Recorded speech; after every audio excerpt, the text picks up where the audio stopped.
Hello everyone, I greet in the name of God Almighty. My name is Apostle Nathan Silas, and today we have a very interesting video to react to, and it says that Russian Jewish rabbi accept Islam after intensive research. I believe that this is going to be a very interesting video. So guys, if today happens to be the first time of you checking out my channel, don't forget to subscribe to my channel and follow me on my Facebook and Instagram. And if you have any video you want me to react to, don't forget to drop it at the comment section and I'm going to check it out. So guys, before we get on to the video, I'm a theologian and I make this video not to discredit anyone's religion. This is basically for educational purposes, and I believe that at the end of this video we all are going to learn from it. So let's get down to the video and check out some of the research the rabbi did before accepting Islam. So guys, let's check this out. In faith, we always look towards our religious teachers to guide us through the scriptures, the divine words of God, and His messengers. But maybe, during our growth, we forget that they are humans too, and that they may have more knowledge than us, but they are still learning. Today, we'll tell you the story of a man who found real faith years after becoming a Jewish rabbi. Moshe Krivitsky, studying in the green lands of Dagestan, Russia, graduated from a clerical high school and soon registered to become a lawyer. He had always loved learning, research, and being on the hunt for the ultimate truth. Life led the enthusiastic young adult to Makhachkala, the capital of Dagestan, and in a surprising turn of events, Moshe was appointed as the local rabbi. Becoming a religious teacher at such a young age allowed the lawyer to be a quick climb up the stairs of reputation, and soon enough, Moshe started interacting with the locals there, and they became friends. Here's the interesting part. The synagogue of Makhachkala, which Moshe led, is situated right next to a masjid, which is why many of Moshe's friends were actually Muslim. Sometimes they'd visit him, and sometimes he'd go to the mosque to chat. At this point in time, the Jewish rabbi had no idea what Islam was or what it preached, but he still was the aspiring researcher that had brought him to Makhachkala. So after some time had passed, he picked up a book written by Ahmad Didat, a renowned South African scholar. This book primarily compared the Quran and the Bible, their similarities, and their stark differences. After reading it, Moshe did expect a few curiosities, but what he did not see coming were the torrent of questions that he'd have about Judaism. Moshe threw the questions to the back of his mind and went on teaching at the synagogue, never bothering to find answers, until a woman from the Muslim community came to the rabbi to ask for a favor. It was the month of Ramadan, and Moshe knew it was special for Muslims, so he wanted to say yes to her, not knowing this small favor was going to change the rest of his life and his hereafter. Curious to know what the Muslim woman had asked the Jewish rabbi for? Well, as hard as it is to believe, she actually wanted him to comment on the Russian translation of the Quran made by Krachkovsky. That's not all. In return, she said she'll read the Torah. Moshe spent the next few weeks reading the Quran over and over again, trying to understand it, the divine message it preached, and the hidden stories it told. Gradually, he understood what God was trying to communicate to mankind, and it got him interested. Moshe read the Quran word by word almost 10 times before he found the answers to the questions he had tried so hard to forget. He saw the similarities between the message of the Torah and the guidance given in the Quran, and one of them was how the Prophet, peace be upon him, was referenced. See, most religions' divine scripture preach to follow the Prophet who is yet to come. In the Torah, there is no mention of Prophet Muhammad, peace be upon him.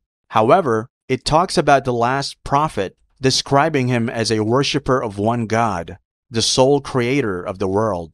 When Moshe studied the Quran, he understood that the Prophet Muhammad, peace be upon him, is the very prophet to be followed. He knew the Bible even talked about it. Curious to know more, the Jewish rabbi decided to delve deeper into Islam and look for miracles, stories, talks, and signs of the Prophet, peace be upon him.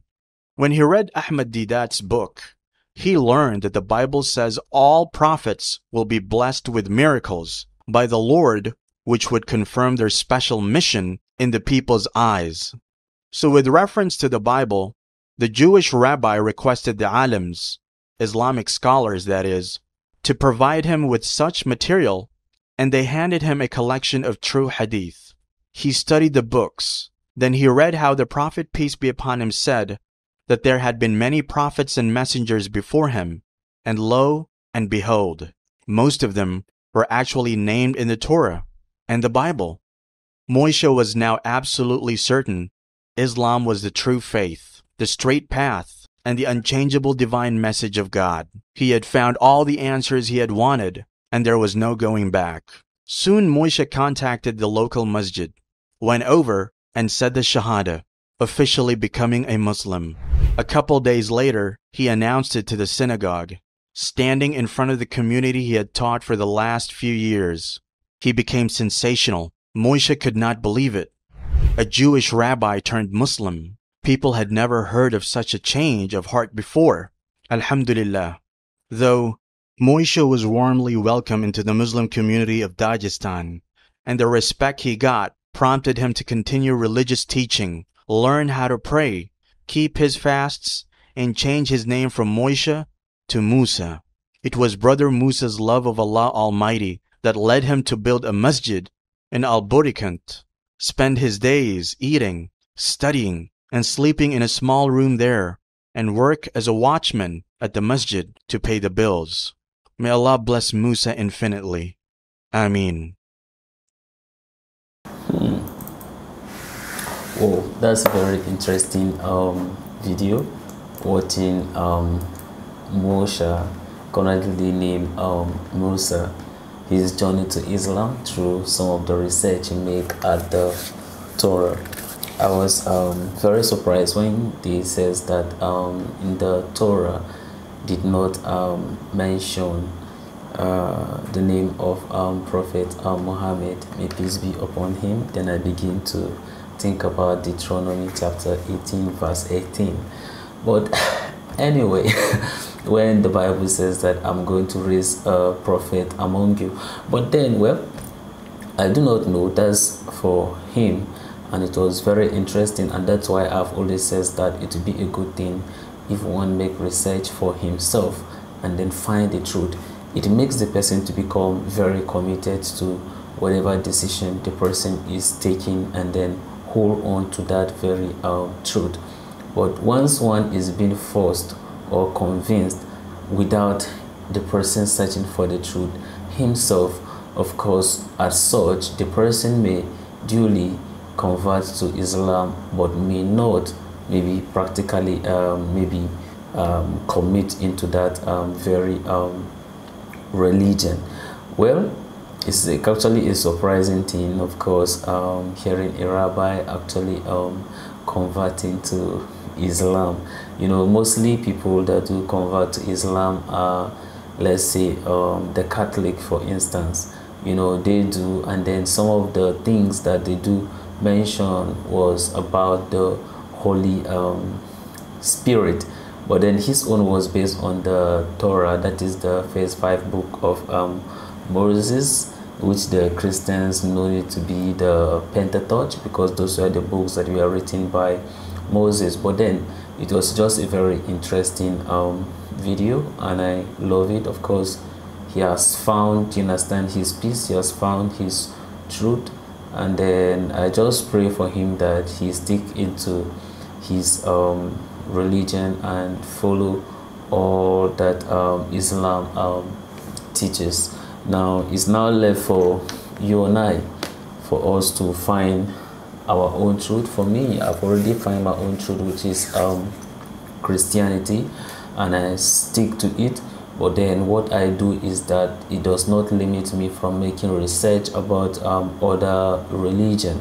You know, the thing is, it will be a good thing for people to also learn about Christianity, Buddhist if possible, and then also Islam. That's for those who are Christians. We need to understand what Islam is all about, so that if when you are having an engagement, of course it will really help you, because there are a lot of people who end up converting to Islam without knowing that Jesus Christ was also mentioned in the Quran. A lot of people did not know, and a lot of Christians did not know that Prophet Muhammad is actually a messenger and then the prophet of God. They always think that Prophet Muhammad is actually a god. But then I just love the video, and I believe that some people have learned from it. And I know that some of you have a lot you want to say, and I want you to drop it at the comment section. Let's all learn from one another.